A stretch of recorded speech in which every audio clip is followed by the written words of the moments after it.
Hey guys, and welcome to episode 18 of Awakening the Italians here with AC Milan here on Football Manager 2015.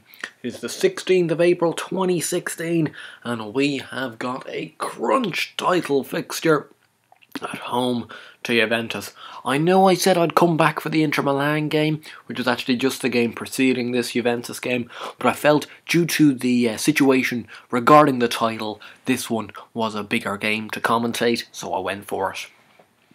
Anyway, you'll see if you're very observant that we are second in the Serie A. And I said in the last episode, even though Roma were kind of in with a shout, it was really a head-to-head between us and Juventus. Just before, I won't even show you the fixtures yet, but I'll show you the league table. Roma are top. It is unbelievable. This is now a 3-horse race and 3 very good horses at that. Roma with 73 points from 33 games, also with 72 points from 33 games, and Juventus with 70 points from 33 games. I'll admit that we've kind of bottled it. Our form hasn't been great. Like the last episode, I think, was the away to Parma, where we only drew 3-3. We should have been winning that game. Late equaliser was a bit of a killer, and you'll see. I might as well just take you through it now. That 3-3 draw, a killer. Then we moved on at home to Perugia. Should have been a winnable game. It really should have been, and we drew it 3-3. Which was so irritating, because they're very clinical actually, and they've been really punching above their weight this year. If you look at Serie A, they are in 9th place.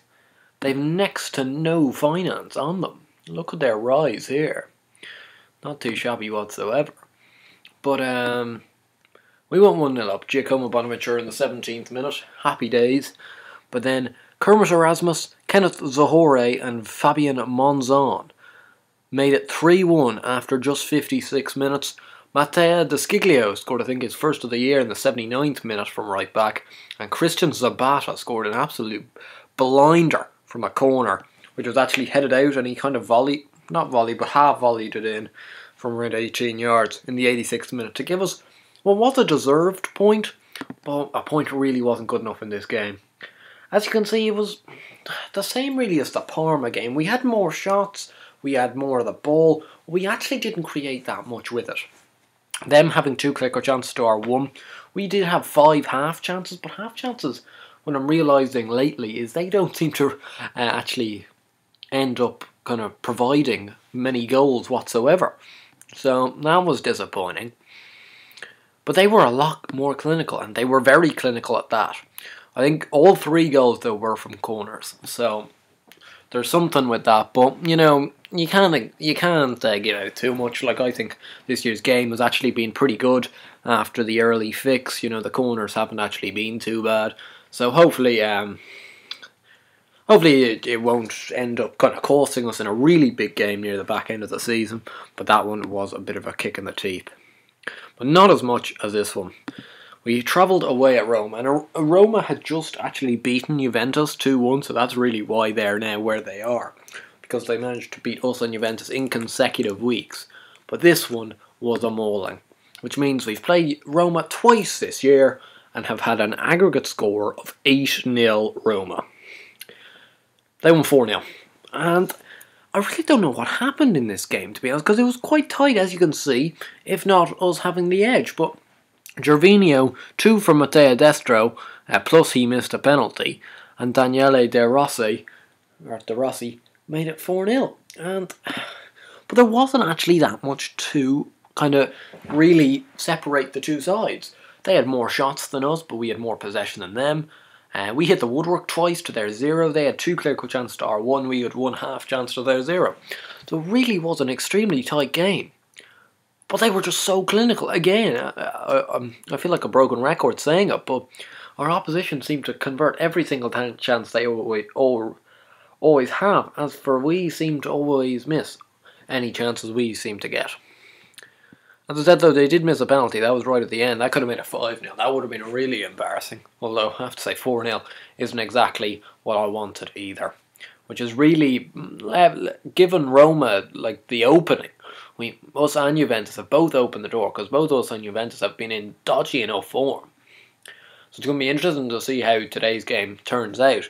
But we're both been in dodgy enough form, and Roma have really pounced on this opportunity, which meant we were at actually the risk of really kind of dropping out of the race nearly.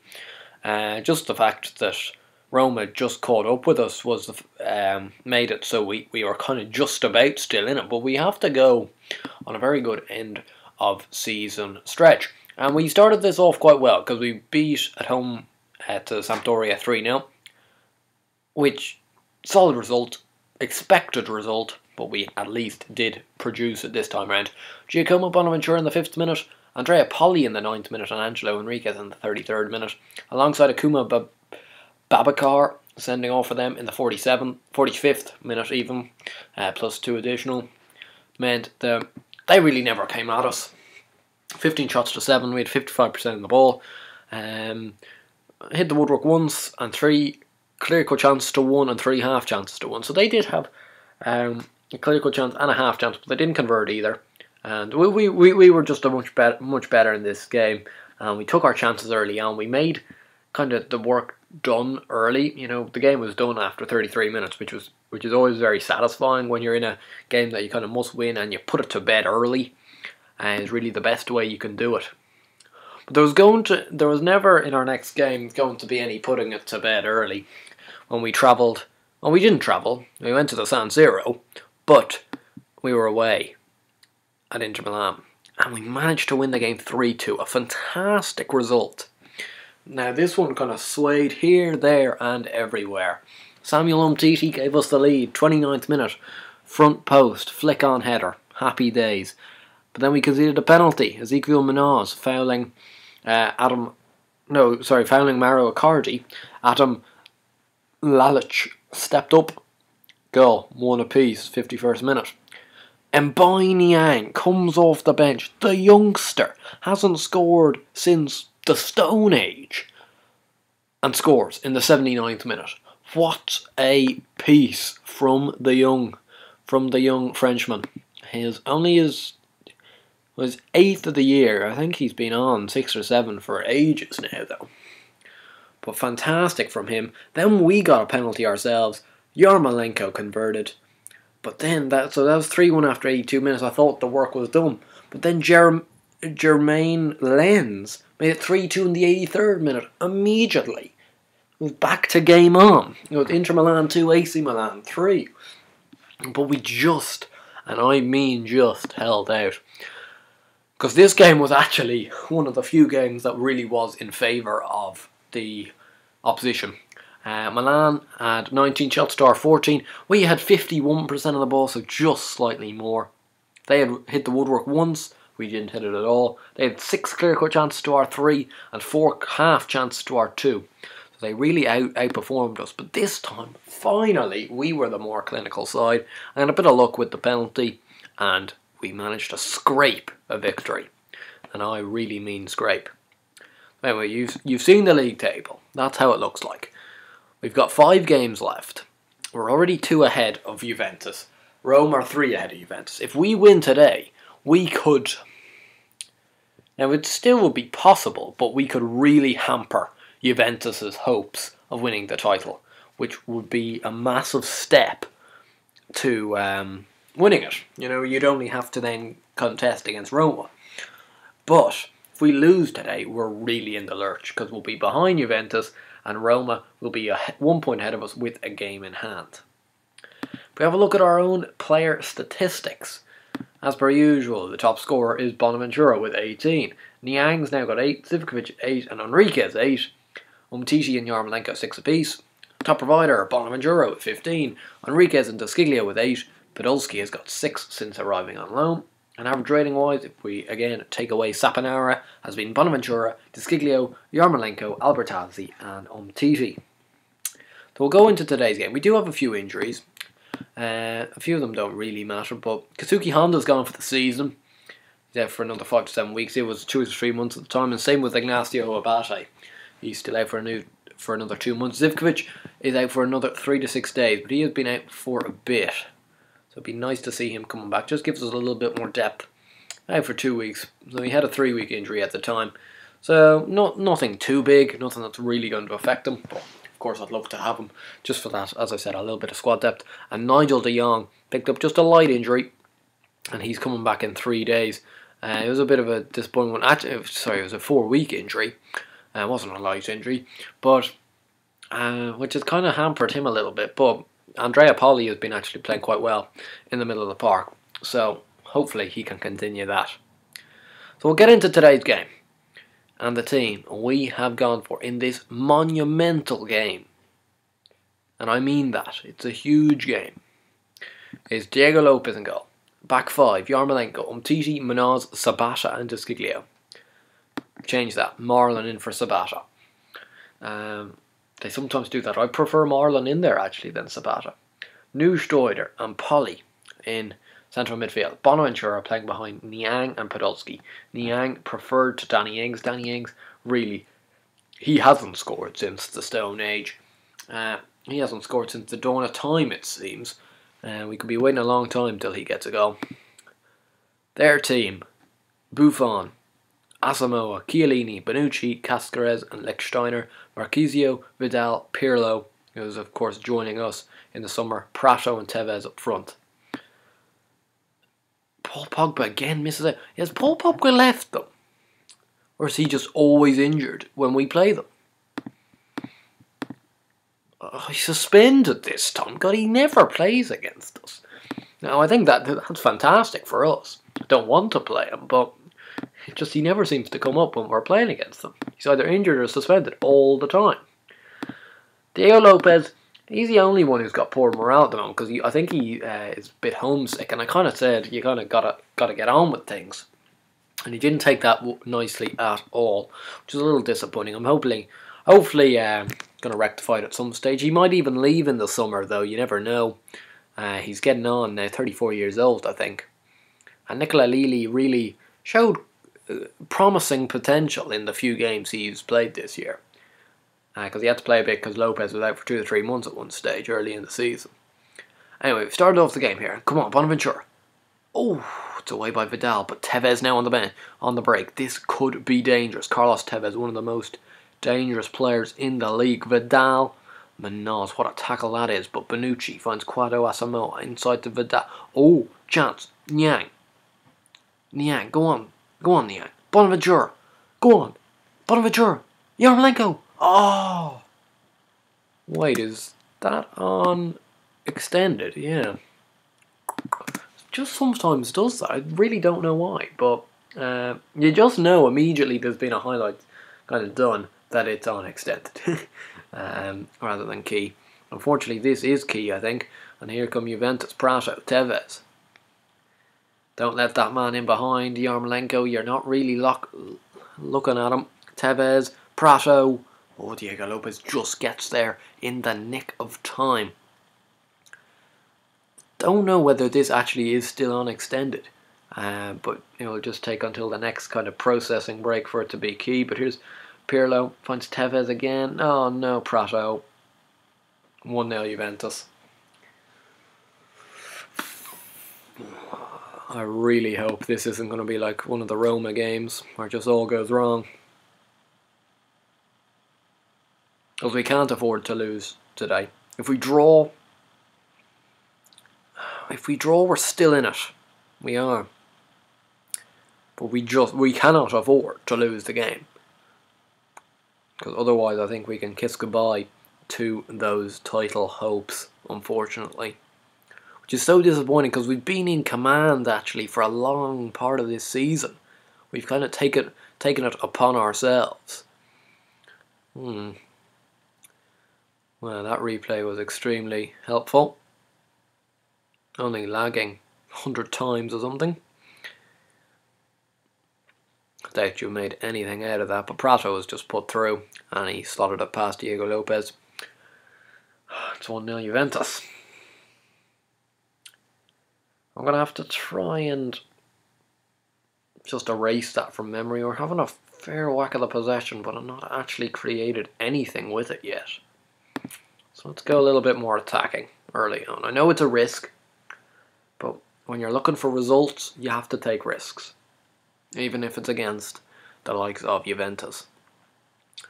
We've picked up two early enough yellow cards. Podolski and Manoz in the book already. Lichtsteiner's in the book for them as well. So it's been a feisty enough little battle this so far. Tevez is through. Oh God, lucky. I feel we deserve some luck. Like when you think back to the Asamoah 2-0, fuck off. It's giving you a highlight. You hit the bar.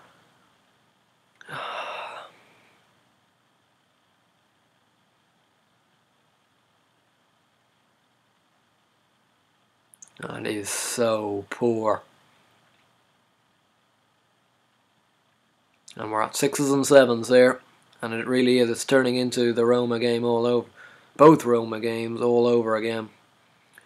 And to be honest, with the way we've played against the top team, and Tevez is going to make 3.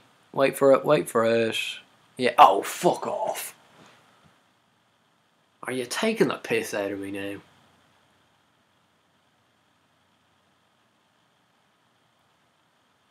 What is this for goalkeeping? Holy shit.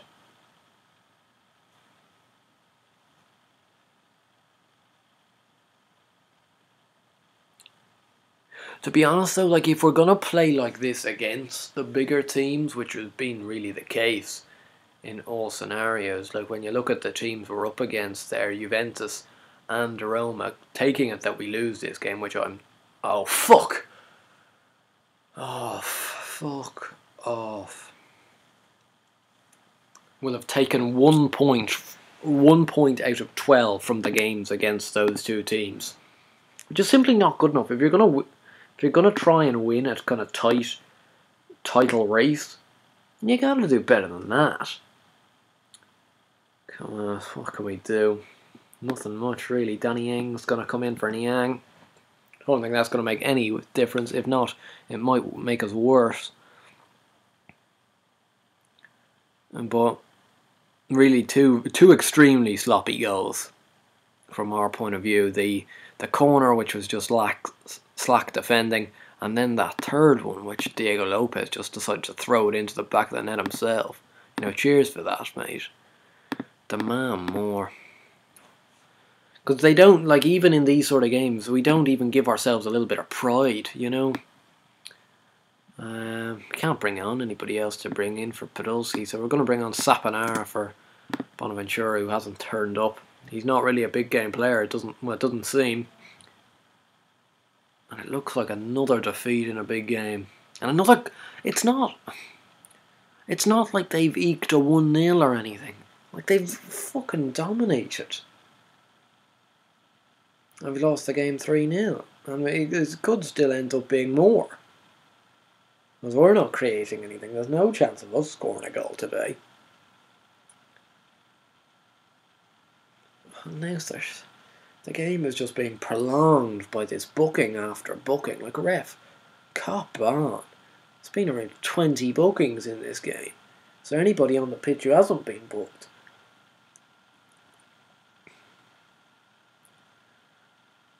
You just kind of want it to end. You really do. And it's going to. Don't know why Juventus are switching to a defensive formation. They don't need to. Because they've outdone us today. And they've really killed us. Most likely killed our hopes of winning the title. That just sums it up, that little pass there from Saponara. Doesn't even reach the man. Just get it over with. Thank fuck for that.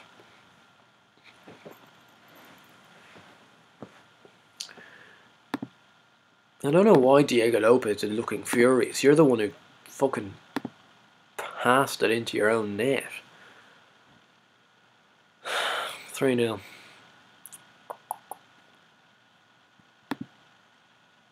Anybody who wants to explain that, go for it. But I can't. Next live commentary. I've played Cagliari before in a live commentary, but we're going to do it again. Anyway, if you guys enjoyed this video, please do give it a like. and subscribe to the channel. I'll see you guys later.